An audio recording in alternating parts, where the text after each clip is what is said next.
ಗೀತಾ ಜ್ಞಾನ ಯಜ್ಞದ ಪರಮ ಪೂಜ್ಯ ಗುರುಗಳಿಗೆ, ಸಮಿತಿಯ ಸರ್ವ ಸದಸ್ಯರಿಗೆ ಶಿರಬಾಗಿ ವಂದಿಸುತ್ತಾ ನಿಜವಾದ ಪುಷ್ಪಾರ್ಚನೆ ಎಂಬ ಚಿಂತನವನ್ನು ನಿಮ್ಮ ಮುಂದಿರಿಸುತ್ತೇನೆ.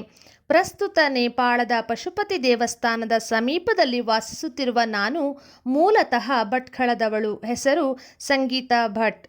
ಭಗವಂತನನ್ನು ದೇವಾಲಯಗಳಲ್ಲಿ ಮತ್ತು ಮನೆಗಳಲ್ಲೂ ಸಹ ಸಾಮಾನ್ಯವಾಗಿ ಹೂವಿನಿಂದ ಪೂಜಿಸುತ್ತೇವೆ.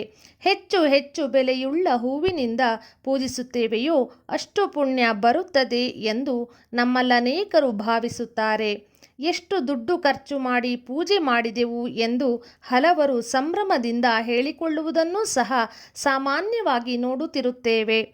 ಭಗವಂತನು ಹೂವುಗಳ ಬೆಲೆಯನ್ನಾಧರಿಸಿ ವರ್ತಕನಂತೆ ಪುಣ್ಯವನ್ನು ಕರುಣಿಸುವುದಿಲ್ಲ. ಇನ್ನು ದೇವರಿಗೆ ಯಾವ ಹೂವನ್ನು ಅರ್ಪಿಸಬೇಕು ಎಂದು ನೋಡೋಣ. ಮುಖ್ಯವಾಗಿ ನಮ್ಮ ಮನೆಯಂಗಳದಲ್ಲಿ ಬೆಳೆದ ಹೂವುಗಳನ್ನೇ ದೇವರ ಪೂಜೆಗಾಗಿ ಅರ್ಪಿಸಬೇಕು. ಬೇರೆಯವರ ಅಂಗಳದಲ್ಲಿ ಬೆಳೆದ ಹೂವುಗಳನ್ನಾಗಲಿ, ಅನುಮತಿ ಇಲ್ಲದೆ ಹೂವನ್ನು ಕೀಳುವುದಾಗಲಿ, ರಸ್ತೆಯಲ್ಲಿ ಬೆಳೆದ ಗಿಡ ಮರಗಳ ಹೂವುಗಳನ್ನು ಸಂಗ್ರಹಿಸುವುದಾಗಲಿ ಮಾಡಬಾರದು. ಹಾಗೆಯೇ ನಾವು ಹೂವನ್ನು ಖರೀದಿಸುವುದು ಮಾರುಕಟ್ಟೆಯಲ್ಲಿ ಅಥವಾ ಮನೆಯ ಹತ್ತಿರ ಬರುವ ಹೂವು ಮಾರುವವನಲ್ಲಿ.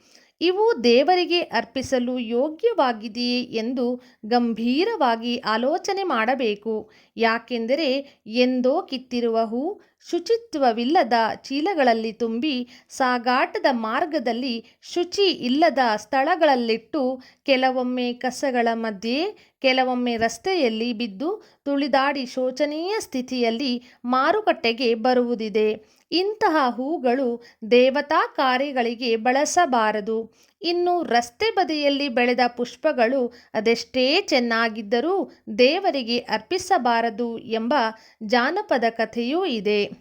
ಉತ್ತಮವಾದ ಪುಷ್ಪಗಳನ್ನು ದೇವರಿಗೆ ಅರ್ಪಿಸುವುದರಿಂದ ಪ್ರಜಾಪಾಲಕರಾಗುತ್ತಾರೆ, ಬಂಧು ಬಳಗದಲ್ಲಿ ಪ್ರಿಯರಾಗಿರುತ್ತಾರೆ. ಆದರೆ ಉತ್ತಮವಲ್ಲದ ಪುಷ್ಪವನ್ನು ದೇವರಿಗೆ ಅರ್ಪಿಸಿದರೆ ದೇವರ ಕೋಪಕ್ಕೆ ಗುರಿಯಾಗುವುದು ನಿಶ್ಚಿತ. ಮಲಿನವಾದ ಪುಷ್ಪಗಳನ್ನು ದೇವರಿಗೆ ಅರ್ಪಿಸುವುದರಿಂದ ನಾವು ಪಡೆಯುವ ಫಲಗಳೂ ಕೂಡ ದುಷ್ಫಲಗಳಾಗಿ ಪರಿಣಮಿಸುತ್ತವೆ. ಆದ್ದರಿಂದ ದೇವರಿಗೆ ಅರ್ಪಿಸುವ ಹೂವುಗಳ ವಿಚಾರದಲ್ಲಿ ಶ್ರದ್ಧೆ ಮತ್ತು ಪ್ರೀತಿಯಿಂದ ನಡೆದುಕೊಳ್ಳಬೇಕು. ದೇವರಿಗೆ ಅರ್ಪಿಸಲು ಯೋಗ್ಯವಾದ ಪುಷ್ಪಗಳು ಹೇಗಿರಬೇಕು?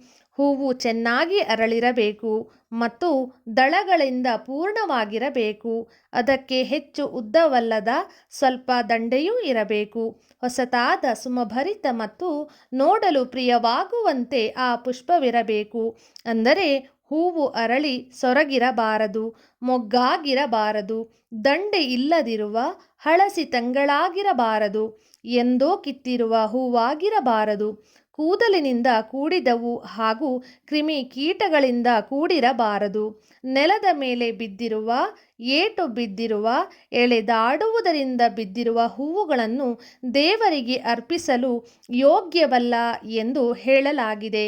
ಇನ್ನು ಪುಷ್ಪಗಳೇ ಇಲ್ಲದಿರುವಾಗ ಹೇಗೆ ದೇವರ ಪೂಜೆ ಮಾಡಬಹುದು ಎನ್ನುವ ಬಗ್ಗೆಯೂ ಶಾಸ್ತ್ರಗಳಲ್ಲಿ ಹೇಳಲಾಗಿದೆ. ಉತ್ತಮವಾದ ಹೂವುಗಳು ಇಲ್ಲದಿರುವಾಗ, ಹೂವಿನ ಎಲೆಗಳು ಅದೂ ಇಲ್ಲದಿರುವಾಗ, ಅವುಗಳ ಕುಡಿ ಅಥವಾ ಫಲಗಳು ಅದೂ ಇಲ್ಲದಿರುವಾಗ ಅಕ್ಷತೆಯಿಂದ ಪೂಜೆ ಮಾಡಬಹುದು. ಇದನ್ನೇ ಗೀತೆಯಲ್ಲಿ ಪತ್ರಂ ಪುಷ್ಪಂ ಫಲಂ ತೋಯಂ ಎಂಬ ಶ್ಲೋಕದಲ್ಲಿ ಭಗವಂತನ ಆರಾಧನೆಯಲ್ಲಿ ಸಮರ್ಪಣೆಗಿಂತ ಭಾವವೇ ಮುಖ್ಯ ಎಂಬುದನ್ನು ಭಗವಂತ ವಿವರಿಸಿದ್ದಾನೆ. ಇನ್ನು ಪುಷ್ಪಾರ್ಚನೆಗೆ ಬಳಸುವ ಹೂವುಗಳನ್ನು ಉತ್ತಮ, ಮಧ್ಯಮ ಮತ್ತು ಸಾಮಾನ್ಯ ಪುಷ್ಪಗಳೆಂದು ವಿಂಗಡಣೆ ಇದೆ. ತೋಟ ಹಾಗೂ ಉದ್ಯಾನವನಗಳಲ್ಲಿ ತನಗೆ ತಾನೇ ಬೆಳೆದ ಗಿಡದಲ್ಲಿ ಸ್ವಯಂ ಅರಳಿದ ಹೂವುಗಳು ಶ್ರೇಷ್ಠ ಎಂದು ಪರಿಗಣಿಸಲ್ಪಟ್ಟಿದೆ.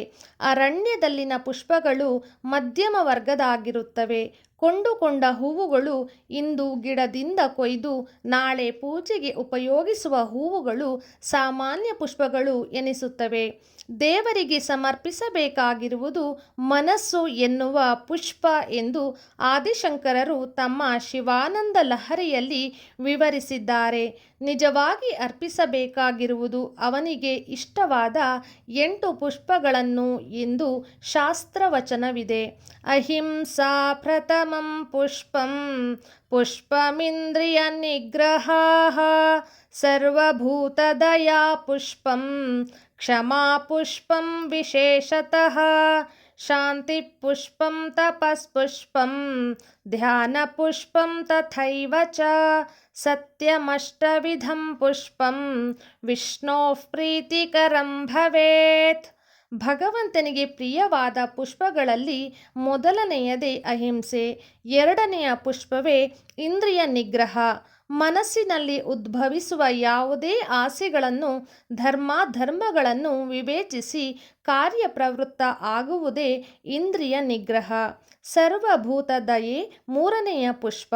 ಸಕಲ ಜೀವರಾಶಿಗಳ ಮೇಲೆ ದಯ ತೋರಬೇಕೆನ್ನುವುದು ಸನಾತನ ಭಾರತೀಯ ತತ್ವ. ನಾಲ್ಕನೇ ಪುಷ್ಪವೇ ಕ್ಷಮಾಗುಣ. ನಮಗೆ ಅಪಕಾರ ಮಾಡಿದವರಿಗೂ ಸಹ ಉಪಕಾರ ಮಾಡಬೇಕು, ಅವರ ಮೇಲೆ ಪ್ರತೀಕಾರ ಸಲ್ಲದು ಎನ್ನುವುದೇ ಕ್ಷಮಾಗುಣ. ಶಾಂತಿ ಐದನೆಯ ಪುಷ್ಪ. ಮನಸ್ಸು ಉದ್ವೇಗಕ್ಕೆ ಒಳಗಾಗಬಾರದು. ಸುಖ ಬಂದಾಗ ಹಿಗ್ಗುವುದು, ದುಃಖ ಬಂದಾಗ ಕುಗ್ಗುವುದು ಸಲ್ಲದು. ಮನಸ್ಸನ್ನು ಪ್ರಶಾಂತವಾಗಿರಿಸಿಕೊಳ್ಳಬೇಕು. ಆರನೇ ಪುಷ್ಪವೇ ತಪಸ್ಸು. ತಪಸ್ಸೆಂದರೆ ಸುತ್ತಲೂ ಹುತ್ತ ಬೆಳೆಯುವವರೆಗೆ ಒಂಟಿ ಕಾಲಿನ ಮೇಲೆ ನಿಲ್ಲುವುದೆಂದಲ್ಲ. ಆ ಮಾತಿಗೆ ಅರ್ಥ ಕೆಟ್ಟ ವಿಷಯಗಳನ್ನು ದೂರವಿರಿಸಿ ಒಳ್ಳೆಯ ಕಾರ್ಯಗಳನ್ನು ಸಾಧಿಸುವ ಛಲವನ್ನು ಹೊಂದಿರುವುದು. ಏಳನೇ ಪುಷ್ಪವೇ ಧ್ಯಾನ. ಧ್ಯಾನವು ಮಾನಸಿಕ ಹಾಗೂ ಶಾರೀರಿಕ ಆರೋಗ್ಯಕ್ಕೆ ಒಳ್ಳೆಯದು. ಎಂಟನೇ ಪುಷ್ಪ ಸತ್ಯ. ಯಾವಾಗಲೂ ಸುಳ್ಳನ್ನೇ ಆಡದೇ ಇರುವುದು, ಕೊಟ್ಟ ಮಾತನ್ನು ಉಳಿಸಿಕೊಳ್ಳುವುದು, ಮೋಸ ಮಾಡದೇ ಇರುವುದು ಮೊದಲಾದವು ಸತ್ಯ ಪರಿಪಾಲನೆಯ ಕೆಳಗೆ ಬರುತ್ತವೆ. 8 ಪುಷ್ಪಗಳಾದ ಅಹಿಂಸೆ, ಇಂದ್ರಿಯ ನಿಗ್ರಹ, ಭೂತದಯೆ, ಕ್ಷಮೆ, ಶಾಂತಿ, ತಪಸ್ಸು, ಧ್ಯಾನ ಮತ್ತು ಸತ್ಯ ಎಂಬುದು ಭಗವಂತನ ಪೂಜೆಯಲ್ಲಿ ಅಗತ್ಯ ಎಂಬ ಸಂದೇಶವನ್ನು ನೀಡುತ್ತಾ ಈ ಚಿಂತನವನ್ನು ಕೊನೆಗೊಳಿಸುತ್ತೇನೆ. ಗೀತಾಜ್ಞಾನ ಯಜ್ಞದ ಭಗವದ್ಗೀತಾ ಅಧ್ಯಯನ ಮತ್ತು ಸಂದೇಶ ಎಂಬ ಕಾರ್ಯಕ್ರಮವು ಪ್ರತಿದಿನ ಬೆಳಿಗ್ಗೆ 5:30 ರಿಂದ 6:35 ಜರುಗುತ್ತಿದೆ. ಈ ಕಾರ್ಯಕ್ರಮದಲ್ಲಿ ಸೇರಿಕೊಂಡು ಗೀತಾ ಪ್ರಸಾರದಲ್ಲಿ ಕೈಜೋಡಿಸೋಣ. ಹಾಗೆಯೇ ಗೀತಾಜ್ಞಾನ ಯಜ್ಞದ ಯೂಟ್ಯೂಬ್ ಚಾನಲನ್ನು ಲೈಕ್, ಕಮೆಂಟ್, ಶೇರ್ ಮತ್ತು ಸಬ್ಸ್ಕ್ರೈಬ್ ಮಾಡಿ ಸಹಕರಿಸಬೇಕೆಂದು ಕೇಳಿಕೊಳ್ಳುತ್ತಾ ವಿರಮಿಸುತ್ತೇನೆ. ಅವಕಾಶಕ್ಕಾಗಿ ಧನ್ಯವಾದಗಳು. ಹರಿ ಓಂ.